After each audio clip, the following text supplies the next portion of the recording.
The South China Sea, 2027, a crisis over Taiwan. The U.S. commits 5 aircraft carrier strike groups to the Western Pacific. USS Gerald R. Ford, USS Ronald Reagan, USS Carl Vinson, USS Abraham Lincoln, USS Nimitz. 5 nuclear supercarriers, 450 aircraft, 30,000 sailors, the most powerful naval force ever assembled. Facing them, 3 Chinese carriers, Liaoning, Shandong, Fujian. Smaller, fewer aircraft, less experienced crews. On paper, this is a massacre. The U.S. Navy has overwhelming superiority. Except the math isn't that simple, because this isn't a global fight. It's a regional war. And in the Western Pacific, within 1,000 miles of Chinese shores, the numbers change. China has land-based air support, hundreds of fighters operating from mainland bases. The U.S. carriers operate alone, 5,000 miles from home. China has anti-ship ballistic missiles. DF-21D and DF-26 can reach carriers from 1,500 miles away. The U.S. has no equivalent land-based threat. China has numerical advantage in surface combatants.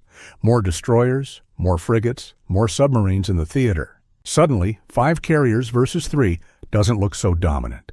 Let's break down the real matchup, ship by ship, capability by capability, and answer the question, in a fight for Taiwan, who wins the carrier war? The U.S. Navy operates 11 aircraft carriers, all nuclear-powered, all supercarriers. 10 Nimitz-class carriers, commissioned between 1975 and 2009. Proven, reliable, combat-tested. 1 Ford-class carrier, USS Gerald R. Ford, commissioned 2017. The most advanced carrier ever built. Each Nimitz-class carrier displaces 100,000 tons, carries 85 to 90 aircraft, crew of 5,000, including air wing. The Ford is slightly larger, more advanced, electromagnetic catapults instead of steam, better radar, more efficient operations. But fundamentally, all U.S. carriers are supercarriers, capable of sustained high-tempo operations, decades of experience, unmatched. China operates 3 carriers, with more under construction. Liaoning, commissioned 2012. This is a refurbished Soviet carrier, originally the Varyag, purchased from Ukraine as a Hulk and rebuilt by China. Displacement, 60,000 tons. Ski jump launch instead of catapults. Carries 40 to 50 aircraft. It's a training carrier, China's first attempt at operating a flat top. Limited combat capability. Shandong, commissioned 2019, China's first domestically built carrier. It's essentially an improved Liaoning. Same ski jump design, same displacement, slightly better systems. Carries 44 aircraft, still learning operations. Fujian, commissioned 2024, China's 3rd carrier and first truly modern design. Displacement, 80,000 tons, electromagnetic catapults, EMALS system similar to the Ford. Flat deck, no ski jump, can launch heavier aircraft with more fuel and weapons. Carries 60 to 70 aircraft estimated, not yet combat tested, but represents a massive leap in capability. Fujian is China's answer to U.S. supercarriers. It's not as large as a Ford or Nimitz, but it's close. And it's only the beginning. China is building more. 4th carrier under construction, expected launch 2026. Rumored to be nuclear-powered. 5th and 6th carriers planned. By 2030, China will have 6 carriers, all operating in one theater, the Western Pacific. The U.S. has 11 carriers, but they're spread globally. Atlantic Fleet, Mediterranean, Middle East. Only 5 or 6 operate in the Pacific at any given time. In a Taiwan scenario, the U.S. can surge maybe 7 carriers to the region. But it takes time, weeks to reposition from other theaters. China's carriers are already there. Regional concentration matters more than global totals. Air wings, this is where U.S. dominance is clearest. A U.S. carrier air wing consists of approximately 85 aircraft. 44 FA-18 Super Hornets, strike fighters, multi-role, proven.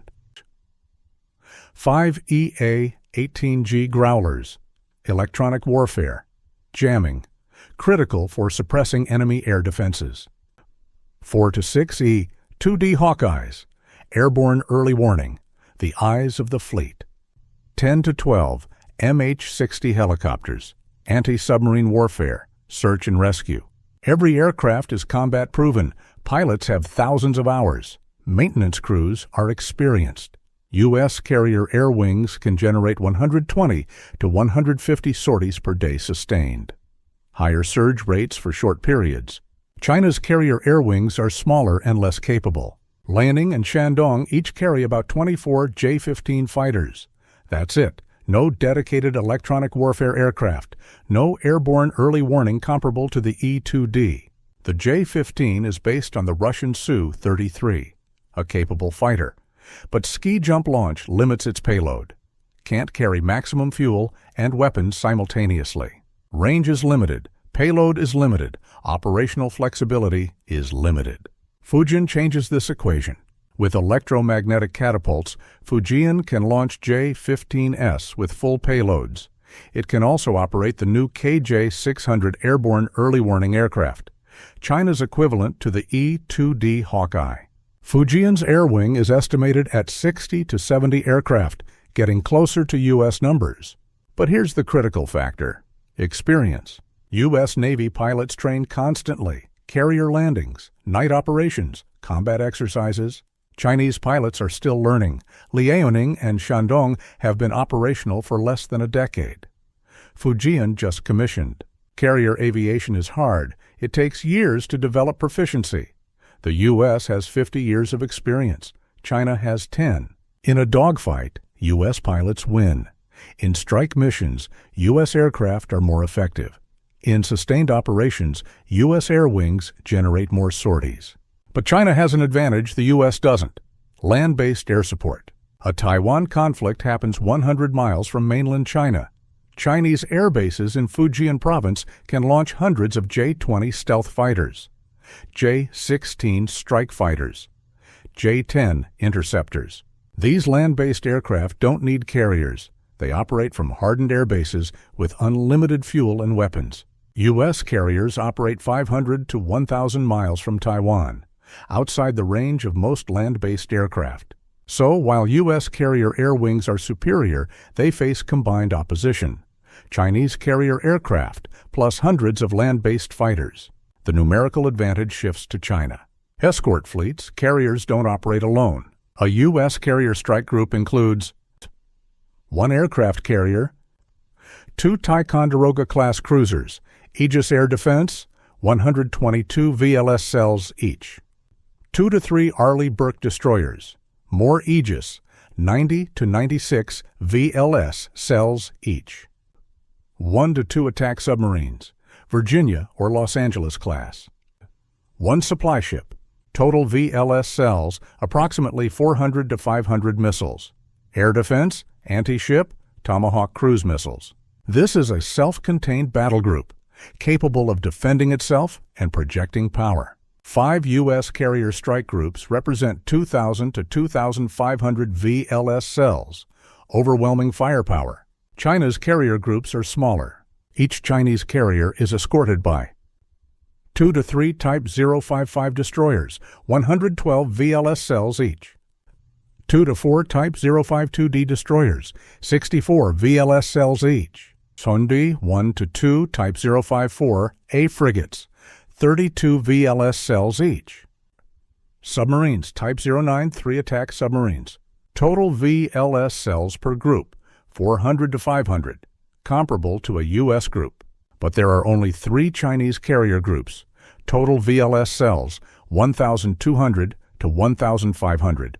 U.S. advantage in missiles, nearly 2 to 1, except China has something the U.S. doesn't: shore-based anti-ship missiles, DF-21D and DF-26 anti-ship ballistic missiles, hundreds of them, stationed on the mainland. Range, 1,000 to 2,500 miles. Can hit U.S. carriers operating near Taiwan. The U.S. has no land-based anti-ship missiles in the Pacific. They rely entirely on carrier-based aircraft and ship-launched weapons. China can strike U.S. carriers from land. The U.S. cannot strike Chinese carriers from land unless they use bombers flying from Guam. This asymmetry favors China in a regional conflict. Submarines, the silent service. The U.S. operates 50 nuclear attack submarines, Virginia and Los Angeles class. These are the quietest submarines in the world. Superior sonar, better weapons, more experienced crews. In the Pacific, the U.S. can deploy 20 to 30 attack submarines to a Taiwan scenario. Their mission: sink Chinese carriers, sink Chinese escorts, blockade Chinese ports. U.S. submarines are a nightmare for China's Navy. China operates approximately 60 submarines, 6 nuclear attack submarines, Type 093 and 093B. The rest are diesel-electric, Type 039 and Type 041. Chinese nuclear submarines are loud, easier to detect than U.S. boats, less capable.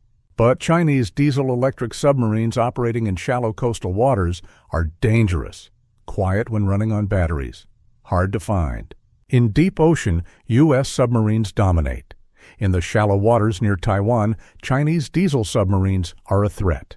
The submarine war is advantage U.S., but not overwhelmingly. Now the scenario: Taiwan crisis, 2027. China invades Taiwan. The U.S. responds. 5 U.S. carrier strike groups converge on the Western Pacific. Total force: -5 carriers, 450 aircraft, 10 cruisers, 15 destroyers, 10 submarines, -2,500 VLS cells. China deploys 3 carriers, 180 carrier-based aircraft, -300 plus land-based fighters, 10 Type 055 destroyers, 15 Type 052D destroyers, 10 frigates, 20 submarines, -1,500 VLS cells on ships, -200 plus D, F-21D, and D F-26 missiles on land.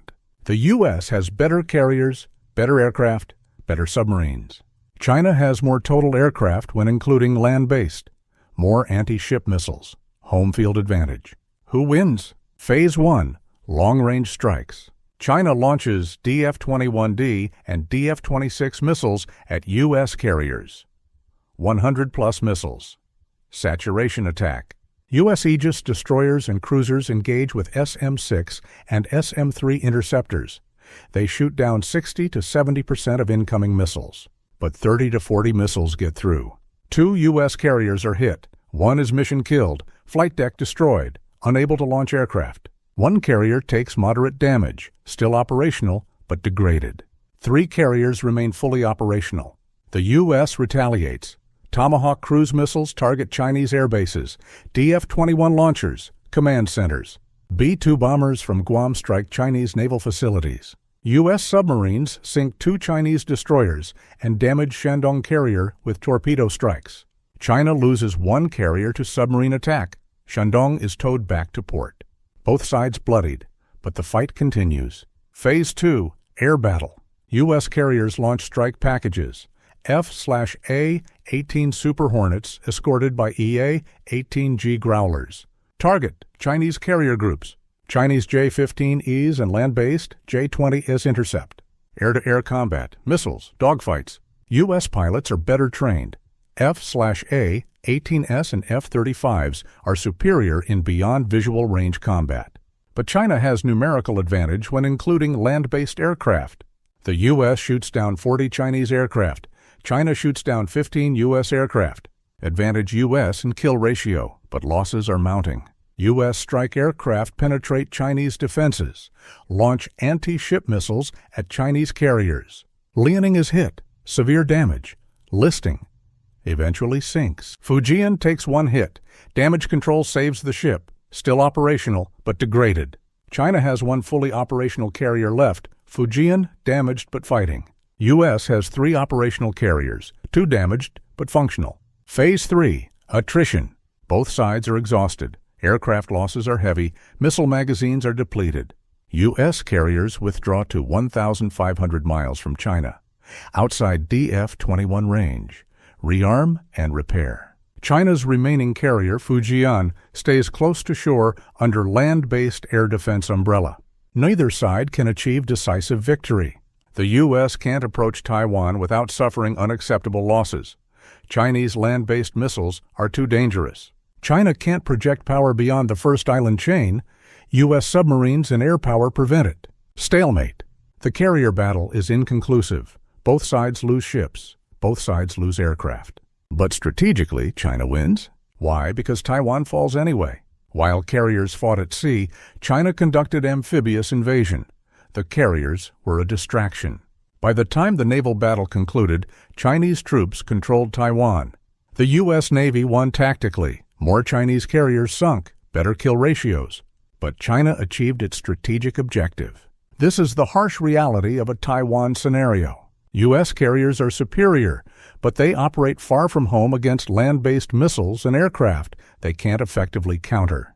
China's carriers are inferior, but they operate close to home with massive land-based support.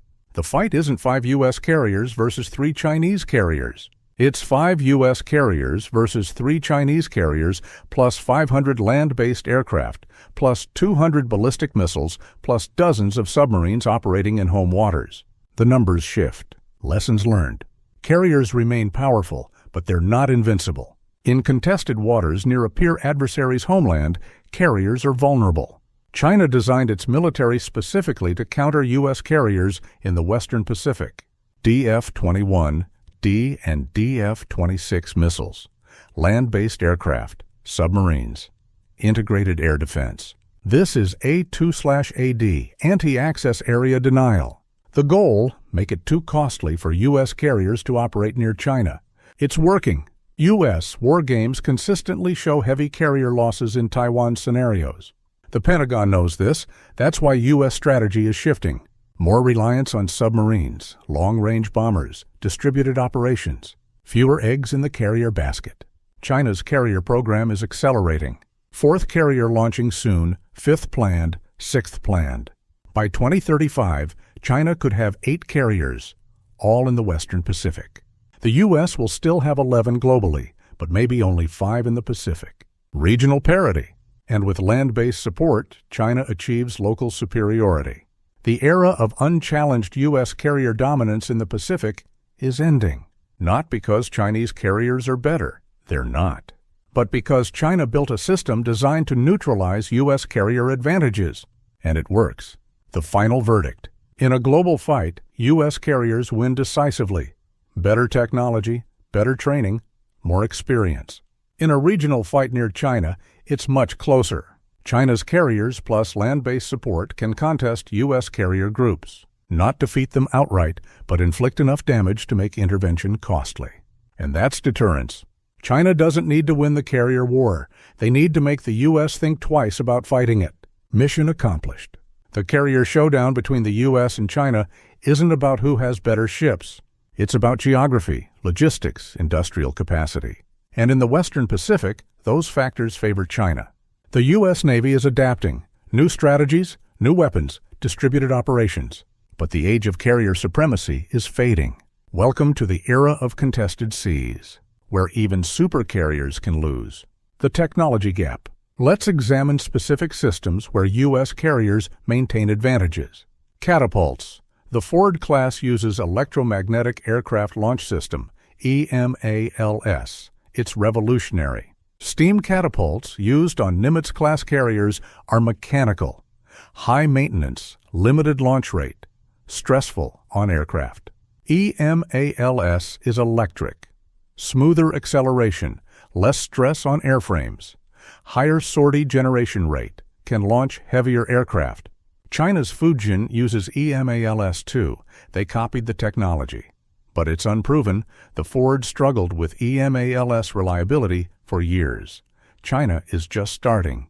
Advantage, U.S., but China is catching up. Arresting gear. Landing on a carrier requires catching a wire with a tail hook. The Ford uses advanced arresting gear. AAG, electric motors instead of hydraulic systems. More reliable, less maintenance, better for the aircraft. China's Fujian reportedly uses similar technology, again, copied from U.S. design. But without years of operational testing, Chinese systems are unproven. Advantage, U.S. for now. Radar and sensors. U.S. carriers have integrated air defense. The Ford uses dual-band radar, SPY-3 and SPY-4 combined, tracks hundreds of targets simultaneously, guides missiles, detects incoming threats at long range. Chinese carriers use Type 346 or Type 346 a radar, AESA systems, capable, but less sophisticated than U.S. systems. The real advantage, integration. U.S. carrier strike groups share sensor data across all ships. Cooperative engagement capability. One ship detects, another ship fires. China is developing similar systems, but integration takes time, software, training, experience. U.S. Navy has been doing network-centric warfare for 20 years, China for 5. Advantage, U.S. significantly. Aircraft quality, this deserves deeper analysis. The FA-18 Super Hornet, backbone of U.S. carrier air wings. Range, 1,200 miles combat radius with aerial refueling. Payload, 17,750 pounds of weapons. Sensors, APG-79, AESA radar, Advanced Electronic Warfare Suite. Combat proven, used in Iraq, Afghanistan, Syria, Libya. Pilots trust it, maintainers know it, it works. The J-15, China's carrier-based fighter, based on Russian Su-33, heavy, powerful, but old design. Range, 800 miles combat radius from ski jump launch, less with heavy payload. Payload, limited by ski jump launch, maybe 12,000 pounds. Sensors, decent. AESA radar, but not as advanced as U.S. systems. Unproven, no combat experience. Training accidents suggest reliability issues. Fujian will improve J-15 performance with catapult launch, full fuel, full weapons. But the aircraft is still based on 1990s Russian design. China is developing the J-35, a carrier-based stealth fighter. Their answer to the F-35C. If it works, it changes the equation. Stealth, advanced sensors, modern design. But it's not operational yet. Maybe 2026 or 2027. The F-35C, U.S. Navy stealth fighter. Already operational, deployed on carriers. Stealth, sensor fusion, network-centric. Can detect and engage targets the enemy doesn't even know are there. The F-35C is a game-changer. China has nothing comparable right now. Advantage, U.S. decisively, until the J-35 proves itself. Training and doctrine. This is the biggest advantage the U.S. has, and the hardest to quantify. U.S. carrier operations are 24/7, day and night, all weather. Night carrier landings are one of the most dangerous operations in military aviation. U.S. pilots do it routinely. Chinese pilots are still mastering daytime operations. U.S. carrier air wings practice complex scenarios constantly, coordinated strikes, electronic warfare, suppression of enemy air defenses. Chinese air wings are learning the basics. The U.S. has conducted carrier operations in combat for 80 years. World War II, Korea, Vietnam, Gulf War, Iraq, Afghanistan. China has never used carriers in combat. Zero operational experience. This gap is enormous. You can buy technology. You can copy designs. You can build ships.